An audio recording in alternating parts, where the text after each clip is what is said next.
Olá, boa noite, boa boa noite a todos.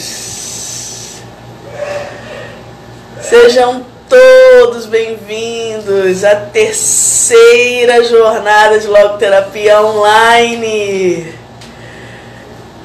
Sejam todos bem-vindos, gente. Vão chegando, vão chegando. Hoje vamos dar início. Boa noite, Manuela. Boa noite, Marcos. Boa noite, Rafael. Sejam todos bem-vindos, muito bem-vindos. É uma alegria em mais uma jornada de logoterapia. As duas foi de um sucesso, né? Maravilhoso.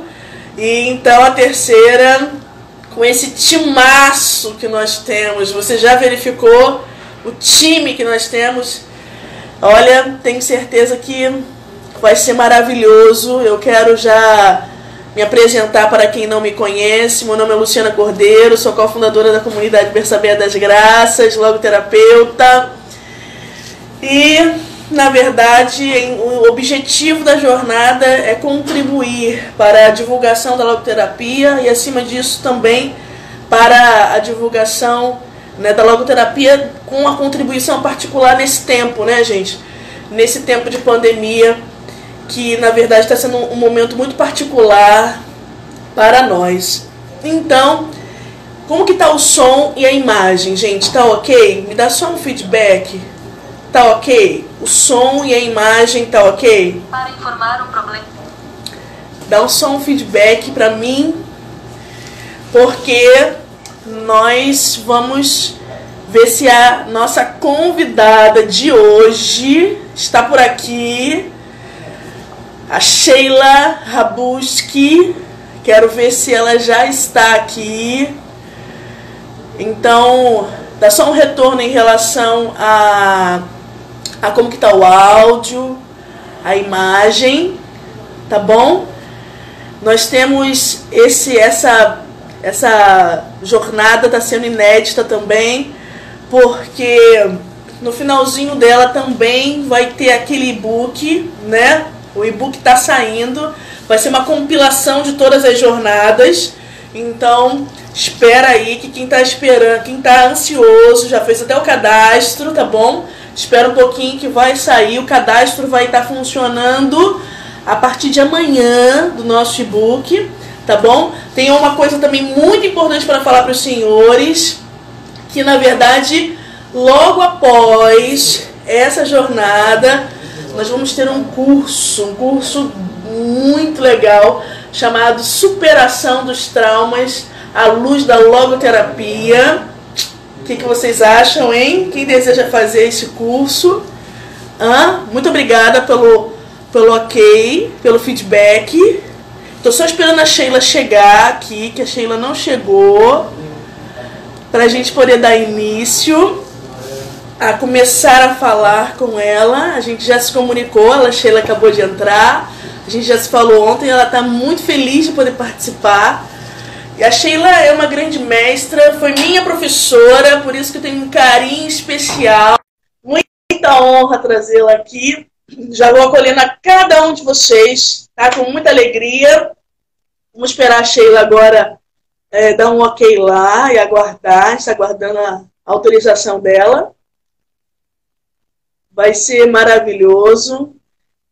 Ela é uma mestra e tanta, um dos grandes nomes da logoterapia no Brasil, né? Então, tá entrando a imagem aí da Sheila, ó. Creio que vai dar tudo certo. Tudo certo.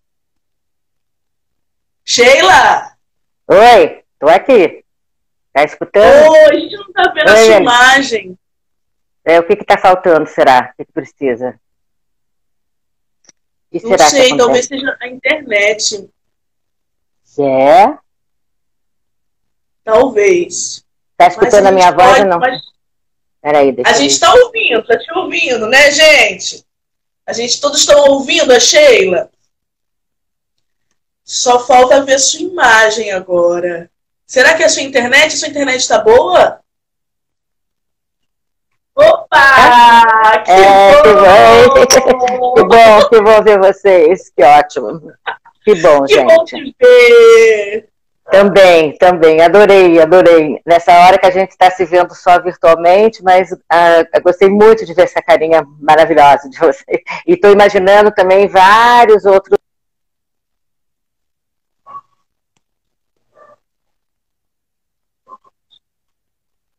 nessa, né? Então, É verdade. É uma honra tê-la aqui. É uma honra que mesmo. bom, querida. Obrigada. Obrigada. Você foi minha professora que marcou a minha formação, né? E eu creio que também de muitos que estão ouvindo aqui a gente, que teve o carinho de aceitar a jornada por causa da sua presença. Quero muito agradecer a sua disponibilidade. E eu sou fã de todo mundo, né? De todos os alunos aí, que são maravilhosos. Do sul, do norte ao sul, eu sou fã de todos, porque eu acho que sempre tiveram turmas privilegiadíssimas, acho. O pessoal da logoterapia, né, vale a pena mesmo. Sempre é um orgulho para nós, né? Coisas que os alunos têm feito por aí, que a gente tem ficado, coisa boa, né? Assim, lutando, vestindo a camisa pela logoterapia, muita coisa boa, muita coisa. A gente fica muito feliz mesmo. Que bom. Sheila, a maioria das pessoas já te conhecem, mas pode ter muitas pessoas aqui que ainda não ouviram falar da Sheila Rabuski. Você pode se apresentar rapidinho pra gente? Sim, pois é, então a minha mãe sempre fala, por que você sempre se apresenta como Sheila Rabuski? Que é o sobrenome de casada, né? Mas é o que ficou. Mas é que, na realidade, meu nome é Sheila, então, em homenagem a ela, Hesketh Rabuski. Então, olha só que palavrão que fica, né? Por isso que eu já coloco Rabuski, que fica melhor. E, na realidade, eu sou psicóloga clínica e educacional, né? Tenho essa especialização. E também tenho 40 anos de formada e atualmente estou doutoranda em psicologia, doutorado em psicologia lá na UCES em Buenos Aires, né? E também toda a minha formação eu fiz com o pessoal da Argentina, porque como eu tenho 40 anos de logoterapia, né? E não tinha no tempo, logo que eu quis fazer todas as minhas formações, eu tive que procurar, então, a Argentina, com quem a gente teve bastante contato, e lá foi o berço da minha formação, né?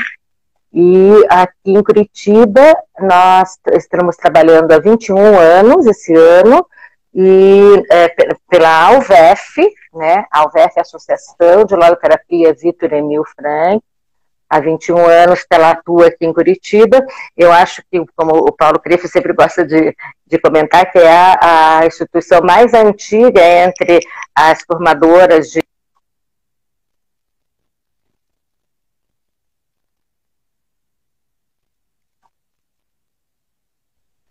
a gente atua aqui para dar cursos de várias cursos de extensão, mini cursos e cursos de pós-graduação também, para poder propagar o número de logoterapeutas para o Brasil, né? Há 21 anos atrás, nós éramos 4 no Paraná, você imagine, né?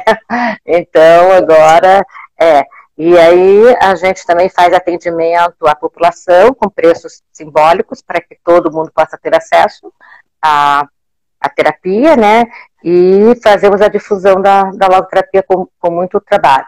E também dou aula em vários cursos pelo Brasil afora, né, que isso também é uma coisa muito boa, porque fazer aquilo que a gente gosta, né, então a gente, essa a minha vida. Então, sou casada há 43 anos, tenho 3 filhos, e tenho, em setembro vai nascer o 6º netinho agora.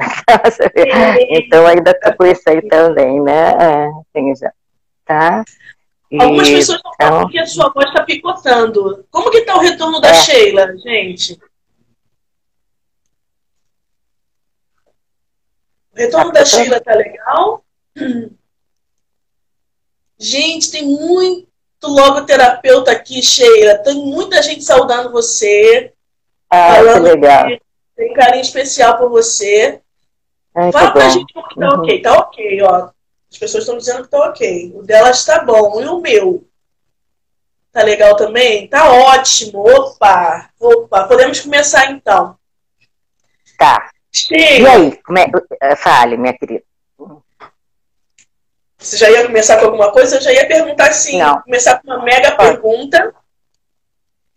Diante desse tempo de pandemia, eu gostaria de perguntar para ti sobre, já que nosso tema, a pretensão do nosso tema hoje é falar sobre logoterapia e superação de crise, né? Esse tempo é bem oportuno para falar de crise, né? Isso, isso mesmo. Esse cenário que hoje está nos acontecendo, aparentemente é um cenário onde as pessoas, em sua maioria, veem só muito caos, muita morte. Então, diante disso tudo, existe sentido nessa situação onde nós estamos vivendo? Diante disso tudo que nós estamos vivendo, esse aparente caos, né? Como que a gente conseguiria encontrar sentido? Como você percebe isso, Sheila? Como é que vai falar sentido numa questão dessa? Então, é uma pergunta, se você fizesse para uma banca de pessoas, né, que tivesse agora, e tivessem diferentes formações, né, principalmente filosóficas, etc., as respostas iam ser bastante diferentes, você concorda? E teriam várias respostas, né? E como nós estamos, então, nessa jornada de logoterapia, e aí eu acredito também nisso, na grande, né, a verdade e na grande contribuição que a logoterapia traz para todas as ciências humanas, entendeu? Ela traz um diferencial, né, alguns diferenciais marcantes e próprios, e realmente o tempo é hoje, né? Então aí eu pretendo, talvez responder essa tua pergunta aos pouquinhos agora, porque então eu queria começar dizendo o seguinte, que realmente nós estamos numa crise. Então nós não vamos medir agora, né, se essa crise que nós estamos vivendo agora é maior ou menor do que foi a gripe espanhola, né, ou se foi a Segunda Guerra, ou se foi o número de mortes, ou pouca gente. Na realidade, só dessas perdas todas, da paralisação total e das pessoas se sentirem cerceadas, isso realmente é uma crise. Foi um impacto muito grande na vida de todo mundo, né? E, na realidade, nós pensando assim, que na realidade não foi aqui no Brasil, nós brasileiros, nós estamos falando da aldeia global que é o mundo, né? Então foi realmente um impacto mundial. Então nós estamos identificados hoje com qualquer pessoa de qualquer lugar mais longínquo do mundo, nós temos essa identificação. Nunca nos sentimos tão próximos, né, e tão humanos também, né, nessa questão.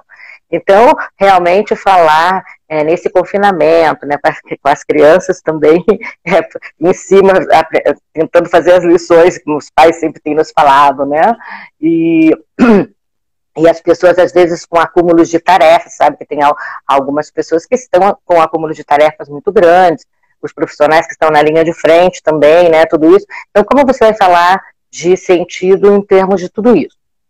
Aí eu pensei que hoje, como nós estamos já, e depois eu quero também frisar aqui que eu assisti as 2 primeiras jornadas, gostei demais, cada um, que eu não pude às vezes assistir ao vivo, porque eu tinha outros compromissos, mas eu fui lá atrás da gravação de cada um para poder ver, então eu vibrava, porque ficaram muito boas e foram excelentes mesmo.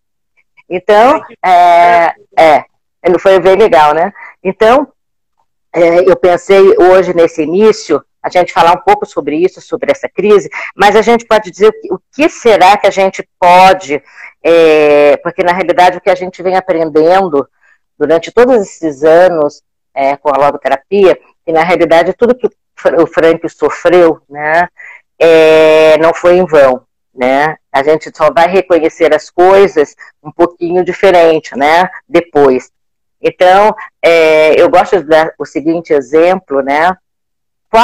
Que logoterapia seria se Frank tivesse ido para os Estados Unidos? Que logoterapia seria? Será que seria essa mesma logoterapia? Ou ela seria uma logoterapia diferente se ele tivesse pego o visto dele e ter ido para lá? né? Então, só isso aí, só essa decisão, e isso é uma questão muito importante quando a gente fala de Frankl e da visão de pessoa que o Frankl nos traz, né? A gente falar dessa questão da decisão, né? Que é muito importante. Então, vamos gravando por aí, né? Nós estamos falando em crise e nós estamos ressaltando que, às vezes, o nosso sofrimento numa crise não precisa ser em vão e que a gente pode decidir. Então, são coisas que a gente vai vendo aos pouquinhos.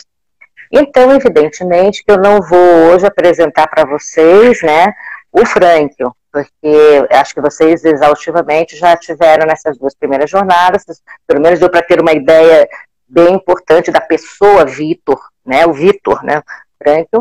E hoje eu queria falar, para falar em crise, né, não uma aula exatamente dos conceitos da logoterapia, né, que vão nos ajudar e ajudam muito na questão das crises, mas eu gostaria justamente de, fazendo o apelo da leitura desse primeiro livro dele, que é Em Busca de Sentido, que depois eu vou falar mais brevemente, porque acho que todo mundo deveria começar por esse, né?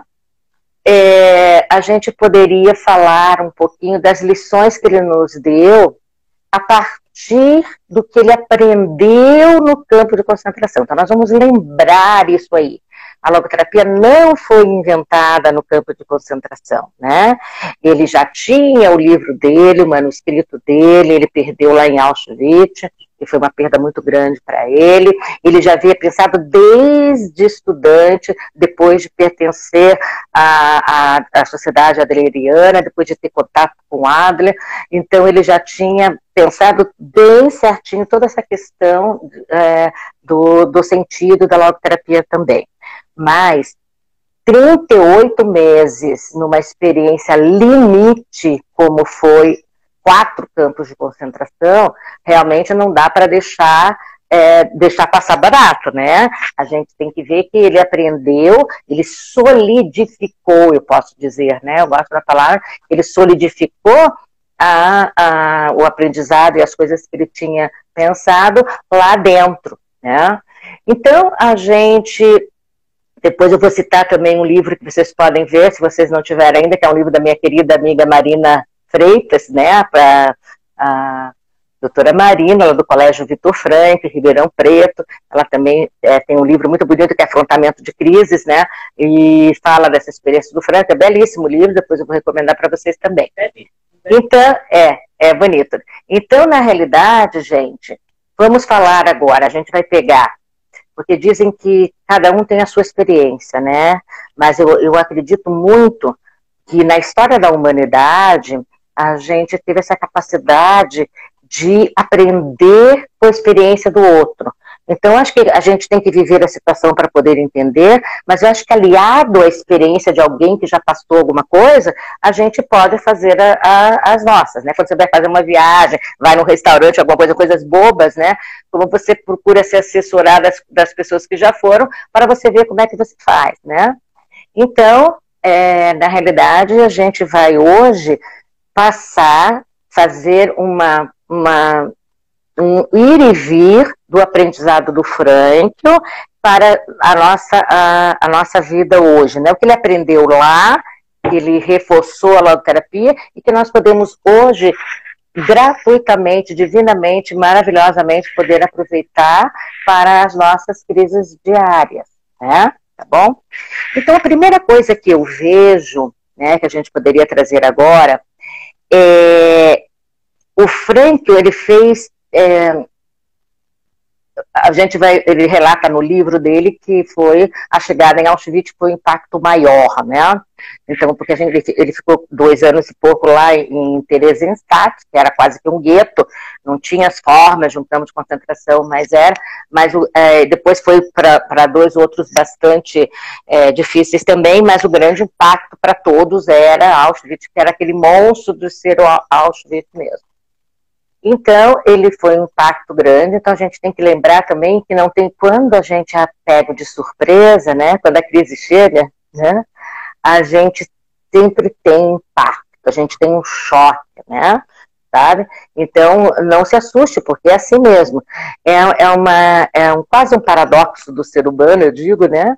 Que na realidade a gente está careca de saber, como eu gosto de dizer, né? A gente está careca de saber que quando a gente está aqui na vida, né? A gente tem certeza de 3 coisas muito importantes. As únicas 3 certezas que a gente tem. Que a nossa vida é transitória, que a vida do ser humano é imprevisível e que a vida é finita, né? Isso aí ninguém escapa. Nós 3 sabemos, essas 3 coisas a gente sabe.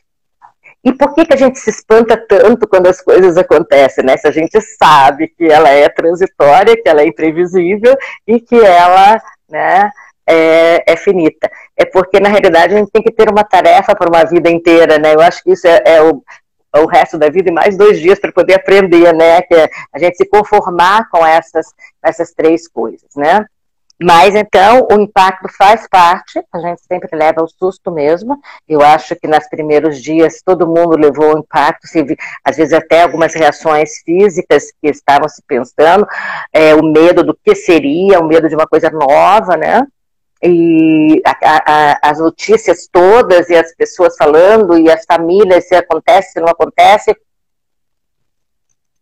os números de morte, tudo isso, ou tudo que vier, pode ser na questão financeira, em tragédia, nós estamos falando de toda e qualquer crise. Então, talvez uma primeira lição que eu gosto de colocar, que eu achei muito importante, né? Então, veja, o Frankl entra em Auschwitz, ele é despido de todos os seus pertences, inclusive o livro que era o manuscrito da vida dele, o livro dele como se fosse um filho.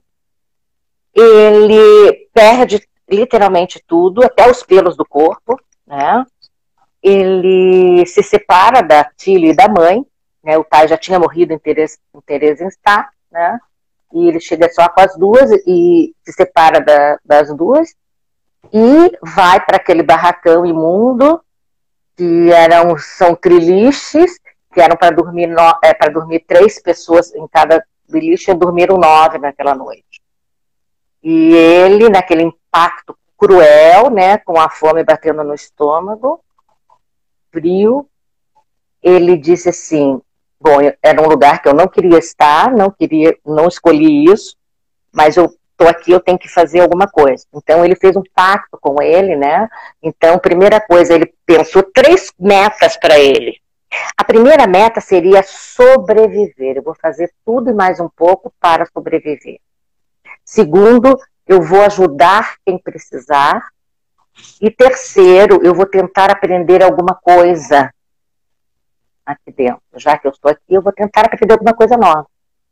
Então, veja, alguém que se dispõe, mesmo num desconhecido, e numa coisa que já de antemão sabia que era monstruosa, né? Eu vou sobreviver, fazer todo o possível, eu vou ajudar a quem precisar, e eu vou tentar aprender alguma coisa. Acho que esse pacto que se faz. E mais ainda, um pacto que ele fez, até figuramente ele descreve no livro, né? Ele fez um pacto de pegar as 2 mãos dele, de aperto, quando você faz um pacto com alguém, né? Você faz um aperto de mão. Ele disse, eu não vou me jogar no arame farpado.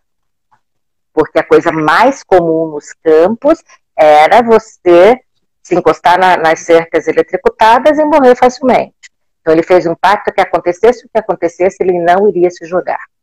Então essa meta, a mente voltada para isso, faz quase que uma armadura, né, psicológica para que você possa resistir, né? E para uma blindagem, né, para que isso possa acontecer. Então esses três pactos, né, é isso. E nós, na clínica, nós chamamos isso, nós ajudamos o paciente, o nosso orientando, né, que ele deve buscar diante dessa coisa que está caótica, que aconteceu na vida dele. Ele estava caminhando muito bem, de repente apareceu um terremoto, uma coisa assim que apareceu, né, porque a situação é bem essa. Então, na realidade, ele busca uma máxima de enfrentamento. Entendeu? O Frankl chama isso de buscar uma máxima de enfrentamento diante da crise. Eu estou aqui pequeno diante da crise, eu não sou nada, eu tô com medo, mas eu vou buscar uma máxima de enfrentamento. Vou buscar dentro de mim, com todas as minhas forças, o que eu tiver de melhor, aquilo que vai me amparar melhor, que vai ser a melhor âncora que eu puder, né, para me enfrentar nos momentos que eu vou precisar bastante nesse enfrentamento. Então, cada um pode buscar uma frase que veio da avó, na Bíblia, um pensamento, uma frase, você vai lembrar alguma coisa que toda hora vai ficando e aquilo vai te iluminando. Então, a primeira coisa diante da crise seria, então, uma máxima de enfrentamento. Tá? Acho que essa foi uma primeira coisa que o Frankl, a logoterapia, coloca. E depois que ele sai dessa primeira noite e ele faz esse propósito com ele depois descreve, na hora ele não consegue perceber, mas quando ele foi escrever o livro dele na volta, ele viu que ele passou por 3 fases. Então, que legal, da mesma maneira que às vezes quando a gente está elaborando um luto, as pessoas falam, olha, vão acontecer certas fases nessa elaboração de luto, e a gente não, enquanto a gente não está passando luto, a gente não acha que não, né? Mas você vai ver depois que realmente vão acontecendo, né? Vários tipos de sentimentos que se misturam e mudam. Então, ele viu que ele passou 3 fases. Então, na crise, nós também podemos sentir, então, choque, apatia e voltar para a libertação. Então, a primeira fase que a gente tem é a de choque total. Eu não sei se nós já temos agora uma boa experiência de confinamento, né? Já temos agora, né? Então, na realidade, a gente foi um choque, né? Parece que alguma coisa parou e as pessoas ficaram, e agora? Tá? Então, é choque, né? Então, a gente leva um choque e tem que se recuperar daquele choque. Depois a gente entra quase que, se você não trabalhar bem essa questão do choque, você acaba uma apatia, como tanto faz, como tanto fez, você ficar prisioneiro do próprio pensamento, ficar pensando, né, rodeando as coisas, não buscar uma máxima de enfrentamento, né, você vai mergulhar naquele choque, né, e não vai buscar uma reação frente a isso, você fica apático. E acho que vocês devem ter visto algumas pessoas ou dentro de casa, ou mesmo amigos ou parentes que passaram por essa fase mesmo. Então as pessoas, em vez de reagirem, elas entraram numa apatia, né?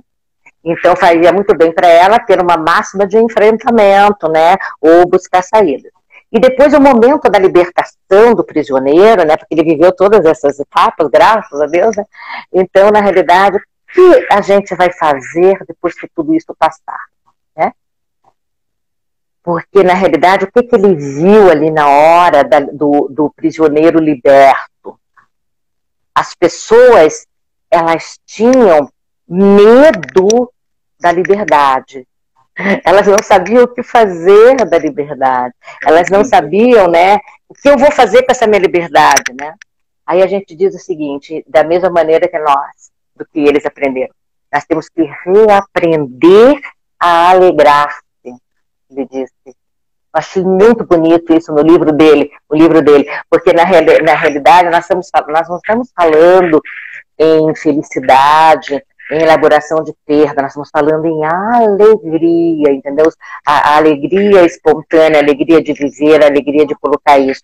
Então, ele disse que a primeira providência que a gente tem que fazer é reaprender a alegrar-se, apesar de tudo, né?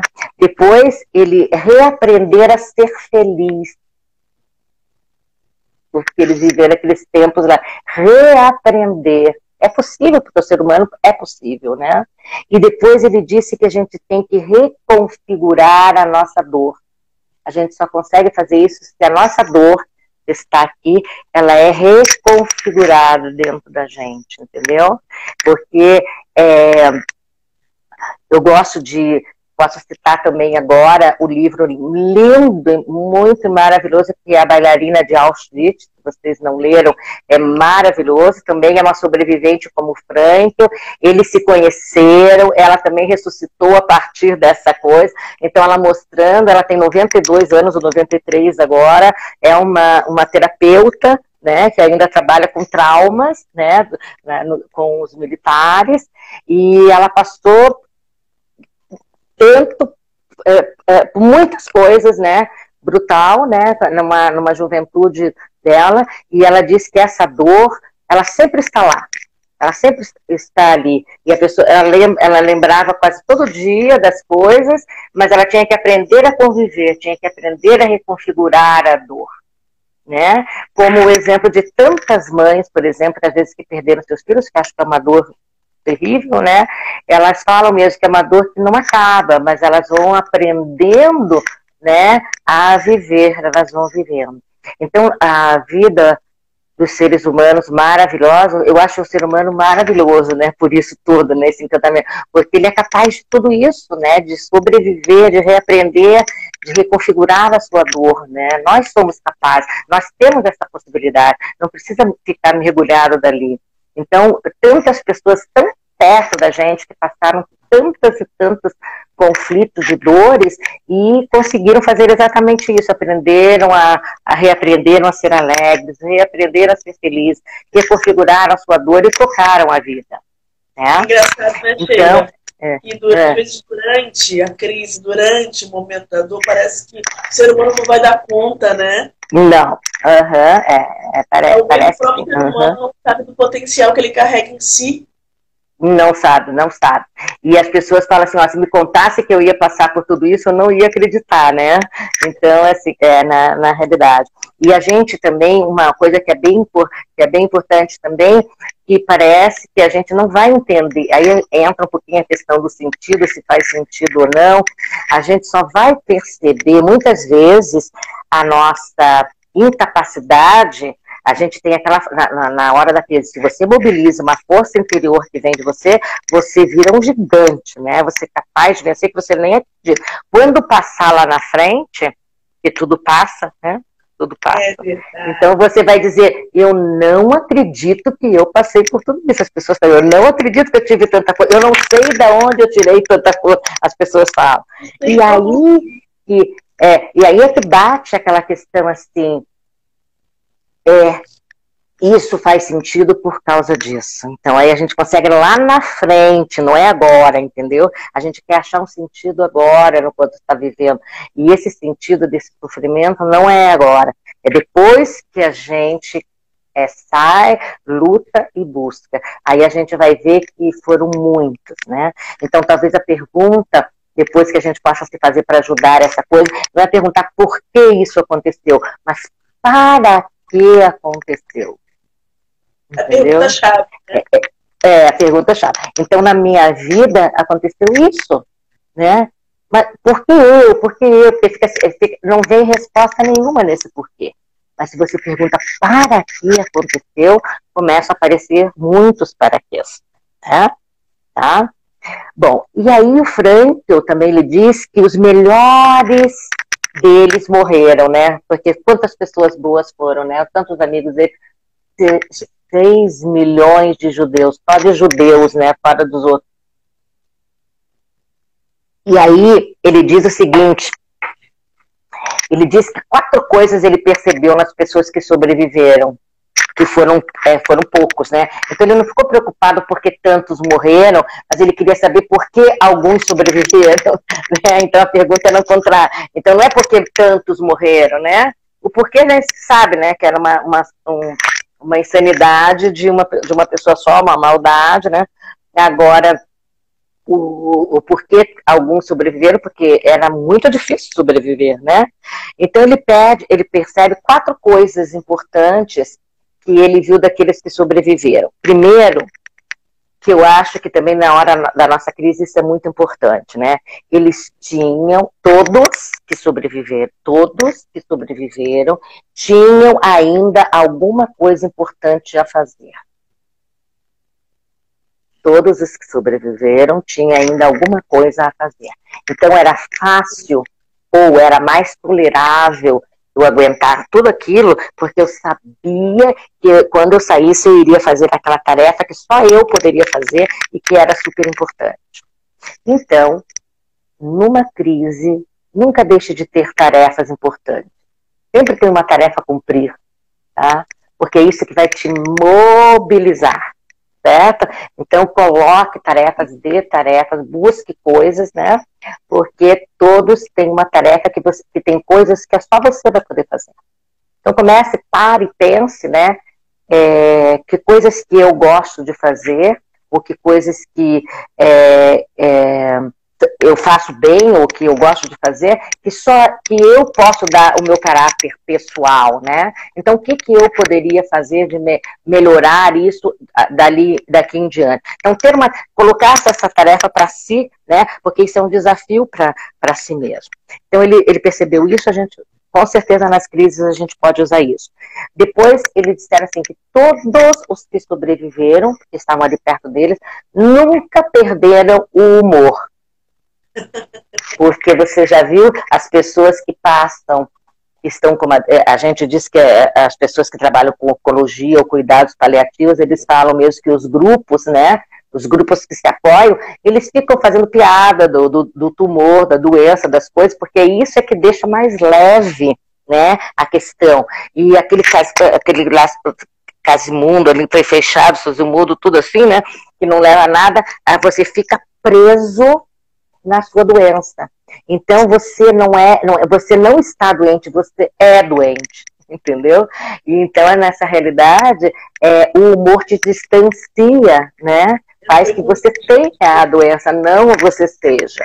O humor distancia isso. Você veja, você fazer piada num campo de concentração com fome, frio, cheio de tudo, e tinha gente que ainda fazia e foi isso que salvou.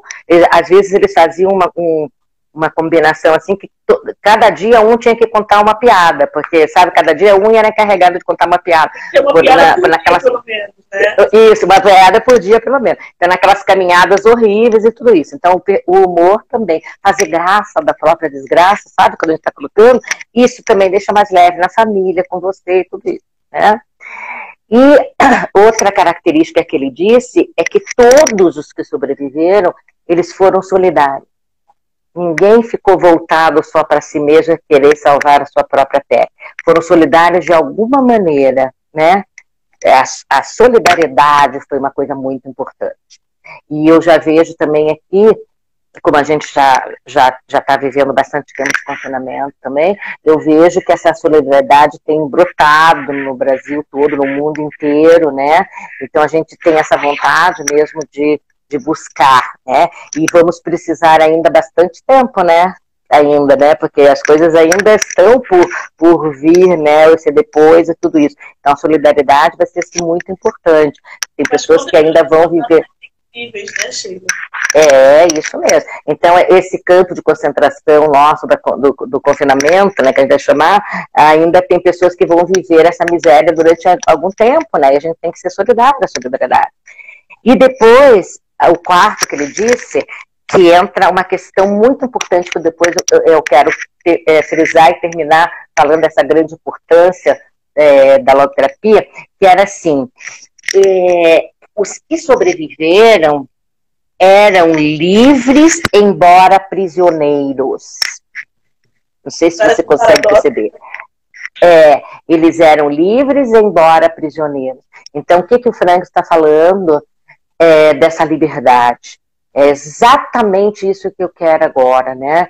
Essa liberdade, ela é aquela liberdade interior que vem da dimensão noética que o Frank nos traz, né? É um poder de decisão que o ser humano tem.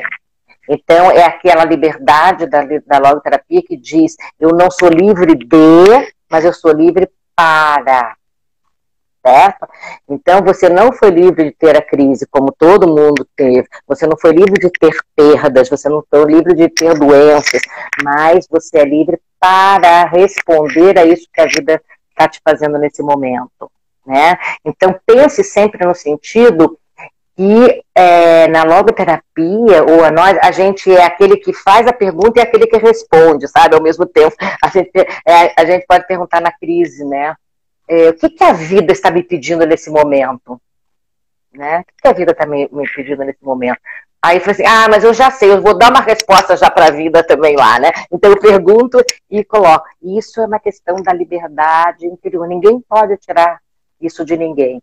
Então eu acho que o grande lance para a questão de viver uma crise é você ter essa certeza dessa liberdade que você tem de fazer escolhas, né? Quando o Frank diz, né, que nós, na nossa vida, é mais importante as nossas decisões do que as nossas circunstâncias, né? Ele sabe o que ele está falando, né, gente? Tá? Então, essa é a questão ali. Ele fala das atitudes que favoreceram na superação, a Marina fala isso no livro dela também, né? Ele fala em humildade, ele fala como é bom a gente lidar com uma pessoa que é humilde, né? E você vê que a arrogância nesses momentos, e arrogância do quê? Como? Você está todo mundo no mesmo barco, né? Não, no mesmo barco não, é no mesmo mar. Os barcos são diferentes, mas a gente está no mesmo mar, né? Mas a humildade, né? Então, talvez esse seja o nosso grande desafio desse momento, numa crise, é a gente trabalhar a humildade, sabia? Pergunta, talvez a vida esteja pedindo nesse momento que você esteja mais humilde. Né, que você tem lidado talvez com um pouco disso, de aprender a pedir, aprender a ser ajudado, a aprender a falar com outras pessoas, né? Então, a humildade, você que vai saber. O não julgar, né? Era uma outra atitude. O abandono confiante. Ele tinha esse abandono confiante, né? Assim, as pessoas, hoje se diz, né, que as pessoas que têm fé, em qualquer tipo de fé, né, acreditam em algo superior, elas têm aquela coisa do abandono confiante. Olha, tá horrível, eu não sei o que fazer, mas eu me entrego nas tuas mãos, né? Então eu confio que vai sair o melhor. E com certeza era o que eles podiam fazer naquele momento. E isso o tempo todo aconteceu, né? Depois, seguir em frente. Não adianta ficar patinando. Vamos seguir em frente. Ó. Vamos lá, vamos fazer hoje, vamos fazer amanhã e vamos seguir em frente. Cada dia apareceu mais um dia. Que bom, que bom. Se tem um dia, vamos enfrentar depois, né? Depois, a capacidade para alegrar-se. Isso ele já tinha colocado. E aquele trato consigo mesmo, né, que ele fez. E observar-se, dar-se conta, agir. Então ele observava como é que as pessoas estavam, colocaram o que ele queria agir, né? Até o autodistanciamento que ele fazia também, né? Então ele sabia que ali estava muito ruim, mas ele se distanciava, imaginava ele depois, né, dando aula na Policlínica de Viena sobre aquilo que ele estava fazendo nesse momento hoje, né? Esse autodistanciamento. Nós podemos fazer isso. E no momento de crise também. Poxa vida, e agora? Deixa eu imaginar como é que eu quero depois sair dessa, né? Então a gente fala, ou então você poder perguntar para você mesmo, daqui a 2 anos, 3 anos, vamos lá, deixa eu chegar lá. E eu me ver lá daqui a 3 anos, me vendo hoje. Como será que eu gostaria de me ver aqui, tendo agido aqui, né? Então já começa a fazer hoje. Então isso é uma capacidade esplêndida, a gente chama que é uma capacidade, né, da dimensão noética, o autodistanciamento. Então a gente pode fazer isso também para os momentos muito difíceis de crise, né? Tá? Depois, gente, também a gente pode colocar o saber ouvir, né? Você sabe que já estamos numa época de não saber ouvir. Então, todo mundo, quando você conta uma coisa, eles querem contar outra, todo mundo já quer contar ali alguma coisa. O saber ouvir seria bem importante que a gente aprendesse, talvez hoje, não sei o que a crise está querendo ensinar a você, talvez precise ser mais atenta ao que os outros falam, né? Depois, dar valor às pequenas coisas. Olha que o prisioneiro do campo de concentração, eles falavam assim que o que eles queriam mais na vida era ter uma escova de dente. Porque como seria bom eles poderem escovar o dente, né? Ou então eles poderem ter um travesseiro para deitar na cabeça. Então, pequenas coisas, né, que contribuem. Eu já escutei muito nessa pandemia, e agora que as pessoas falam assim, nossa, como a gente precisa de poucas coisas e a gente não sabia, né? Então, a gente também valorizar pequenas coisas. Então, acho que a crise pode nos ensinar isso também. Todo mundo que passa por uma coisa dessa começa a valorizar isso aí. Ajudar os outros, né? E a visão de futuro. Então, isso também é uma coisa bem importante. Essa coisa que o Frank diz, que é você ter sempre uma visão do futuro, do que vai acontecer, otimista. Entendeu? Essa visão é bastante importante. Porque se você já tem uma visão negativa, olha como é que você vai se trabalhar para chegar lá. Né? Então, se você tem essa visão otimista, certo? Que você vai fazer tudo que tem ali, que você vai poder achar todas as coisas, mas se não der certo, valeu a pena o que chegou lá. Então, foi tão aproveitoso que chegou lá. Então, sempre ter uma visão, sabe? Essa palavra visão, né? Ela é muito importante também. E uma visão mais otimista, não é otimista ingênua, né? Mas a otimista real, a esperança, verdinha, né? Eu gosto de ver a esperança como verde, mas ela, né? Então, é colocar ali. Então, gente, eu diria para vocês hoje, né, que a gente deve pensar assim, será que é difícil a gente, nesses tempos difíceis ou na crise, a gente se manter humanos, né, porque às vezes parece que fica fácil, e essa era uma tese também que corria, que as pessoas que fossem para os campos de concentração iriam se massificar, virar uma massa homogênea, né, regredida a quase animal, né? Porque as condições eram para isso mesmo, foram estrategicamente pensadas para isso, né? Então, seria assim, por isso que as escolhas negativas e as escolhas doentias podem levar realmente a uma saída difícil disso, da gente ficar menos humano.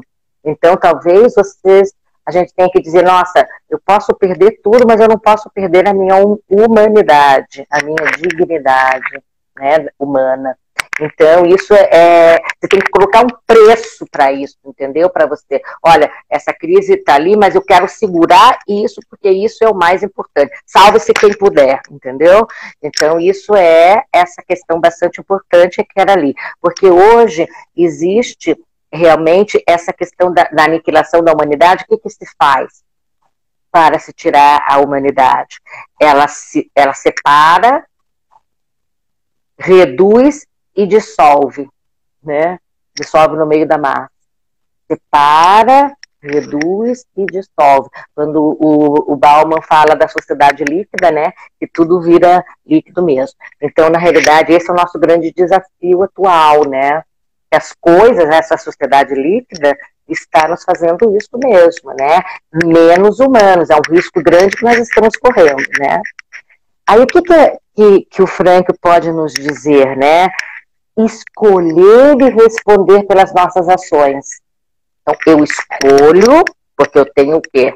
O poder de liberdade, tá? Eu gosto muito de dizer que um dos grandes diferenciais que a logoterapia traz para as escolas de psicologia, né, é aquela questão estímulo e resposta que a gente tem dentro da psicologia, né, estímulo e resposta, e aí a gente faz que é um ping-pong, todo estímulo gera uma resposta, ação e reação. E o Freud diz que não, entre o estímulo e a resposta, entre a ação e a reação, existe um espaço. E nesse espaço eu escolho qual é a reação que eu vou ter frente àquilo lá. Então, essa nossa liberdade, ela é muito grande. Como eu vou querer enfrentar isso? Que preço o que eu não vou negociar, o que eu não quero abrir mão. Então, isso tudo tem que estar claro, qual é a visão de futuro que eu vou colocar lá, para poder enfrentar isso, né? Então, escolher e responder por nossas ações. São as coisas que o Frank diz que é a liberdade e responsabilidade. Né? Eu tenho a liberdade, mas eu tenho que responder por né? Depois, o respeito próprio pelos demais, solidariedade com os que estão aqui, não só com os que estão aqui, mas para aqueles que ainda vão vir, porque o mundo é de todos, todo mundo tem direito, né? Não somos nós que estamos aqui tão pouco tempo dentro da história da cósmica, né? O nosso tempo é muito pequeno dentro da história cósmica, então quantos vão vir depois de nós, não é verdade? Então esse zelo, né, é bem importante, certo? E depois a congruência com os próprios erros. Eu acho que isso também seria uma resposta bem interessante, sabe? A gente poderia dizer, puxa vida, eu fico de olho ali com uma réguinha para poder ver os erros de todo mundo, mas eu não consigo ver os meus, né? Então essa congruência, né? De poder fazer isso. Então tudo isso, e o Frank dá um recado final, né? Que ele diz assim, apesar de tudo, dizer sempre sim à vida, né? Apesar de tudo, dizer sempre sim à vida. Então, gente, eu não sei qual é a tua crise, de cada um de vocês que está aí. Eu sei da nossa crise, né? Nós estamos vivendo uma única que mexeu com a gente, e essa única, cósmica, terráquea, global, que nos atingiu a todos, nos atingiu de uma maneira pessoal, né? Nos atingiu de uma maneira única, né? Singular, né? E aí a gente tem que, e a pergunta que a gente faz é como é que eu vou sair dessa crise, ou qualquer outra que também tenha vindo. As crises não pararam de acontecer, né? A vida continuou também tendo acidentes, pessoas que morreram de câncer, pessoas que tiveram que ser operadas, pessoas que... tantas coisas do dia a dia que faz parte da vida, né? A vida continuou. Então, as crises aparecem, as crises econômicas e tudo isso. Então, perguntar o que a vida está me pedindo nesse momento, o que a vida me pede nesse momento, né? Que resposta eu posso dar à vida neste momento? Eu, né? Com tudo que eu sou, com a minha subjetividade, né? Tá? Aí, eu diria também 7 coisas. Eu gosto muito do Alex Patakos, que é um grande logoterapeuta de Miami, que trabalha com a questão do trabalho. Então ele tem uma coisa bem legal que ele fala ele trabalhou com o Franco também. Então quem está vivendo alguma crise no trabalho, eu acho que também de algum jeito a gente sempre a gente está numa crise no trabalho, que estamos fazendo tudo um trabalho diferente, né? Também. Então ele diz o seguinte, ó, eu acho bem bacana os 7 princípios dele, que a vida não é tanto o que nos acontece, mas a maneira como reagimos ao que nos acontece. Bem frankliano, né?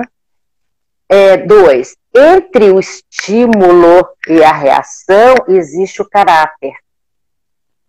Entre o estímulo e a reação existe o caráter, né? Então, essa desculpa de ter estímulo e resposta, a gente não é o ratinho da caixa de Skinner, né? A gente tem o caráter. Né? Depois 3, somos livres para escolher a nossa reação.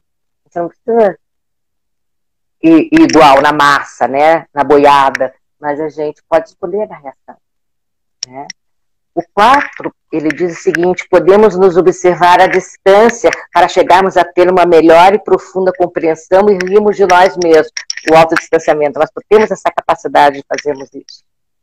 5, podemos trocar o nosso centro de atenção na hora de enfrentarmos situação difícil. Às vezes a gente está olhando o problema e aí fica tão focado e não vê toda a solução. Ou então, às vezes, um pontinho do problema faz você ficar só naquele lá e não ver a questão, né?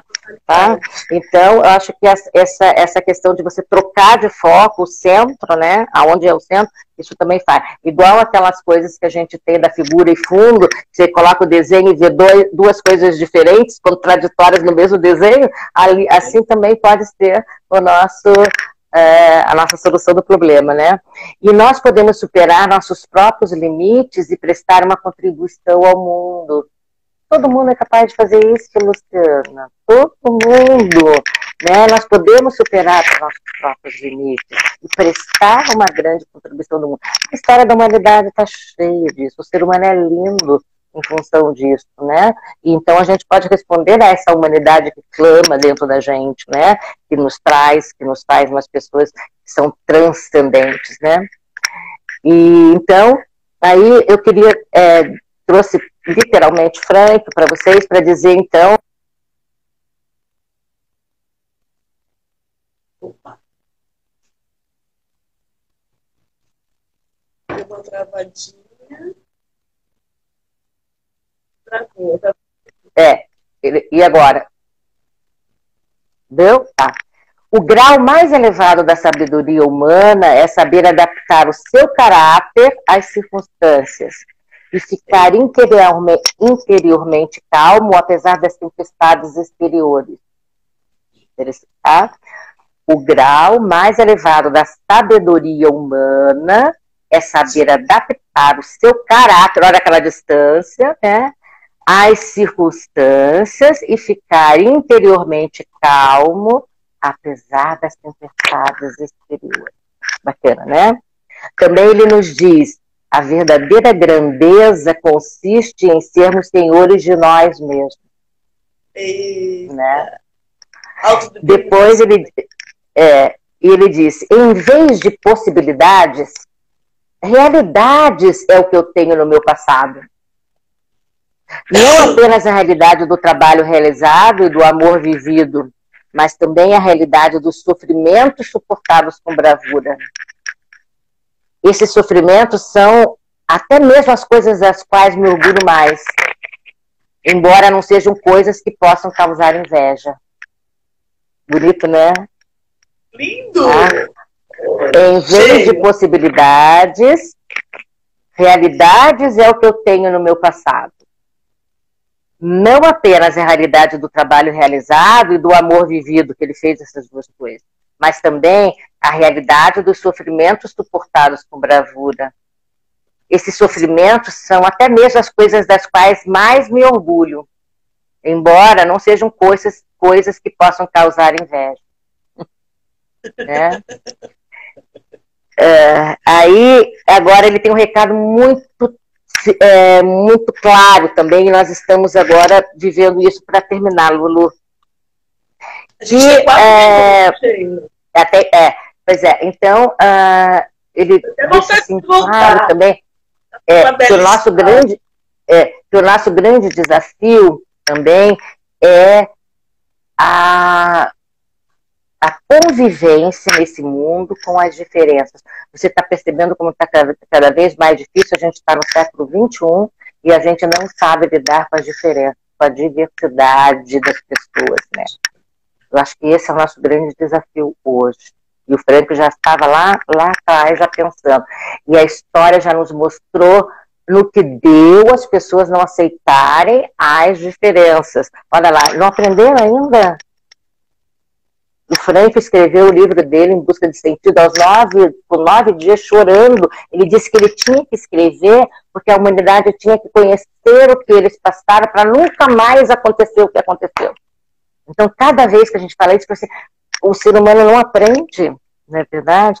Então, acho que o nosso grande desafio é começar por aí, né?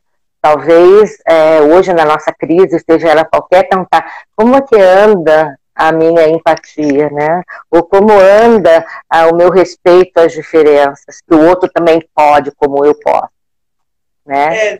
As coisas estão...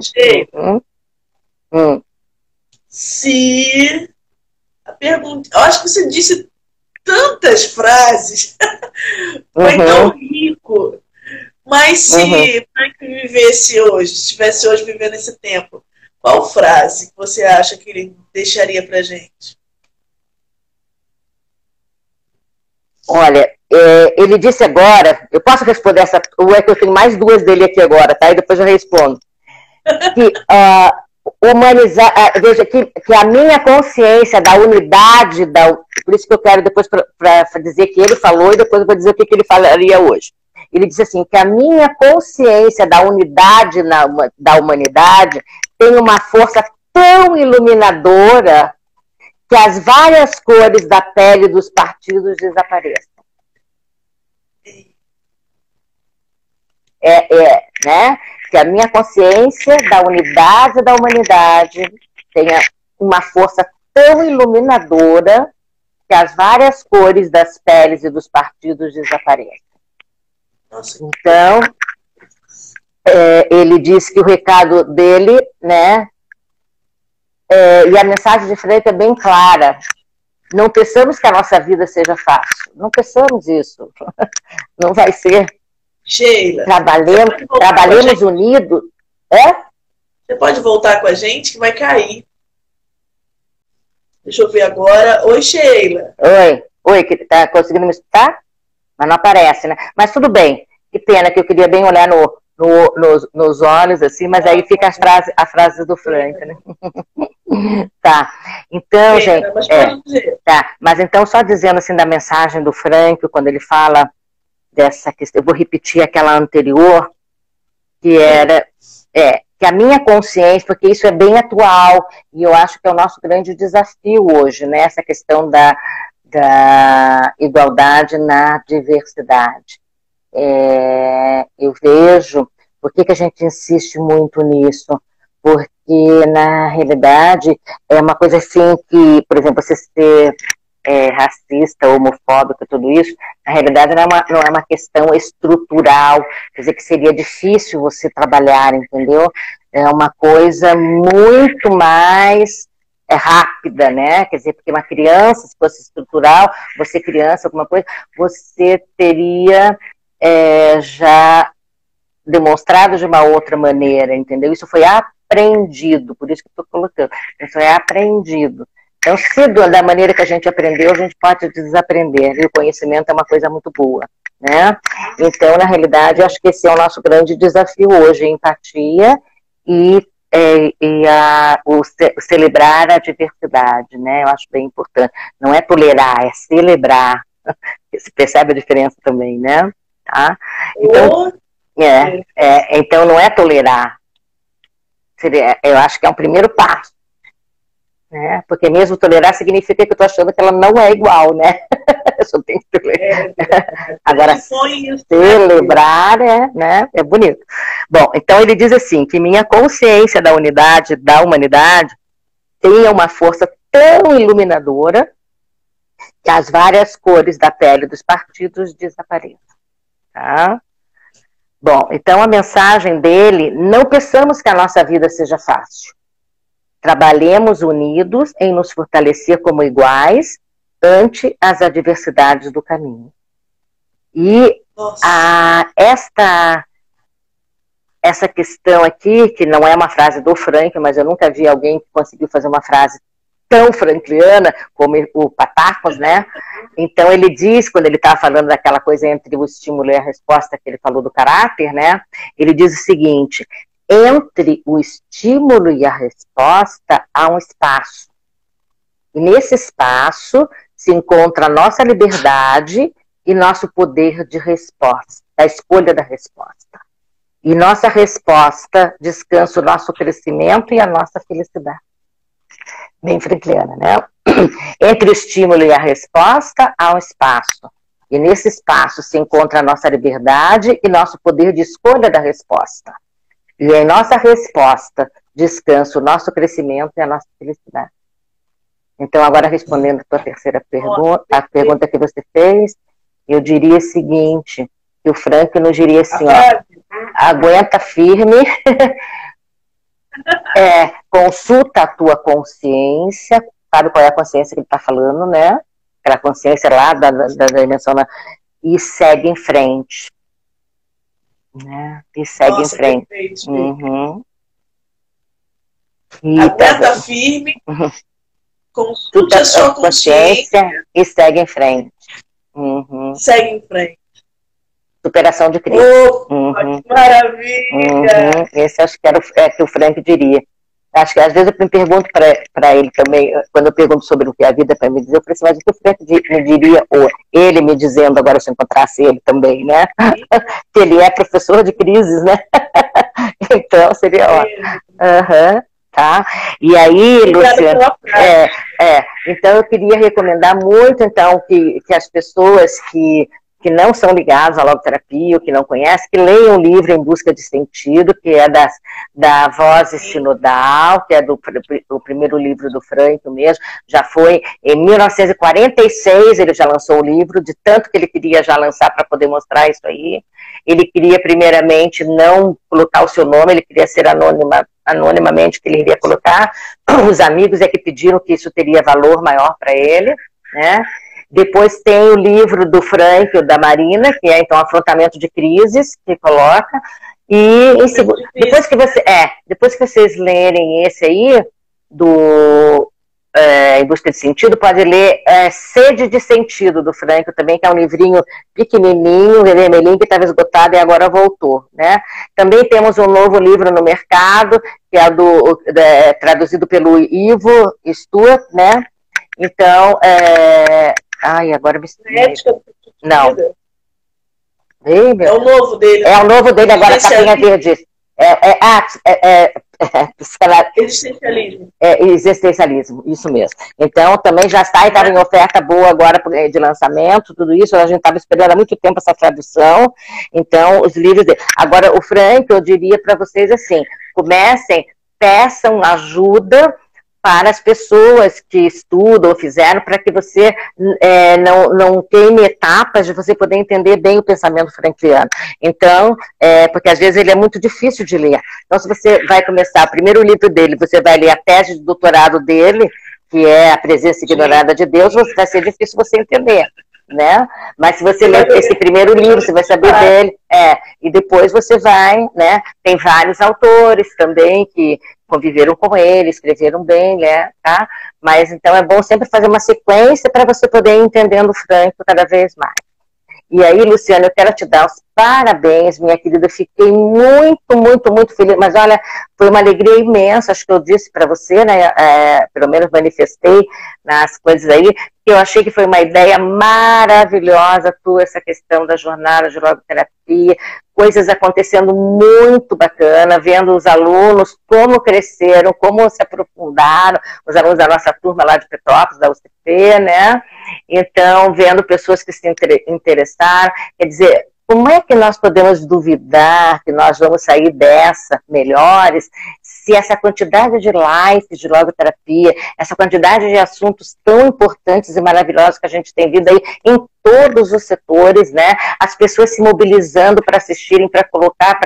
Então, você veja, numa segunda-feira de quarentena, às 9 horas da noite, alguém está escutando sobre Frank, sobre o tema de concentração, é porque, né, a vida tem esperança, não é? A gente tem que ter esperança mesmo. Então, é isso que eu acredito mesmo.